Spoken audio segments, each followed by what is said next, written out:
ቴርሞስታት ይህ ክፍል በውሃ የሚቀዘቅዙ ተሽከርካሪዎች ላይ የሚገኝ ሲሆን በሁሉም በውሃ የሚቀዘቅዝ ሞተር ወይም ኢንጂን ላይ አይገኝም።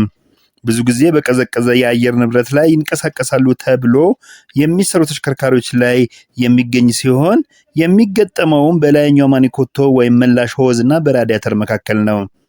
ቴርሞስታት የሚሰራው ከሞተር ወይም ኢንጂን የሚመለሰውን የውሃ የሙቀት ደረጃ እያየ ወይም ሴንስ እያደረገ ነው። ሞተር ወይም ኢንጂን አማካኝ የሙቀት ደረጃ ላይ በአማካኝ 80 ዲግሪ ሴንቲግሬድ ካልደረሰና ከዛም ካልበለጠ በስተቀር ከሞተር የሚመለሰውን ውሃ ወደ ራዲያተር እንዳይሄድ በማድረግ ቀጥታ ወደ ውሃ ፓምፕ እንዲሄድና በድጋሚ ፓምፕ እንዲደረግ ያደርጋል።